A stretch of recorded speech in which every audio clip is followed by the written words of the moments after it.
Assalamualaikum warahmatullahi wabarakatuh. Sahabat teman-teman semua, ketemu lagi kita di channel ini. Menanggapi larangan para YouTuber dan praktisi spiritual yang saat ini dilarang oleh ketiga orang tua ketiga bocah tersebut untuk melakukan kegiatan spiritual di Langkat, dan juga para YouTuber yang katanya hanya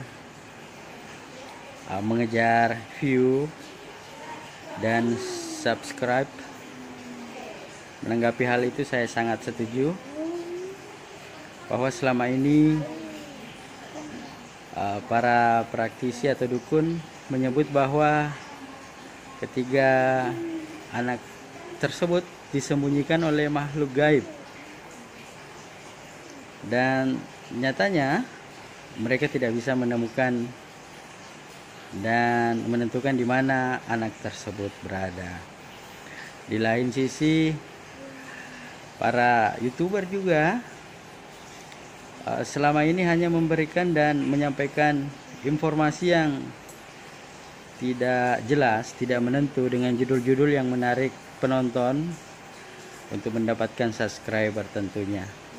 Itu sangat disayangkan, dan kasihan untuk orang tua ketiga anak tersebut, juga para kerabat dan keluarganya.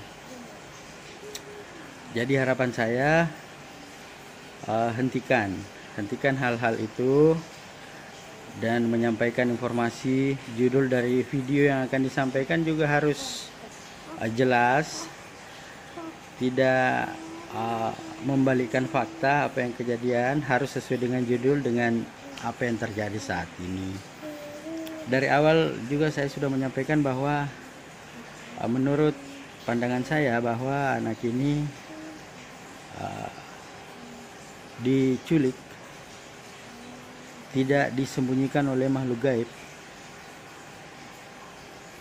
Jadi dari awal memang sudah saya sampaikan bahwa anak ini diculik dan sekarang sudah tidak berada di Langkat.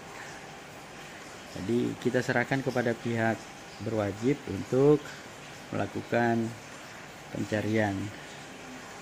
Itu saja yang bisa saya sampaikan. Assalamualaikum warahmatullahi wabarakatuh.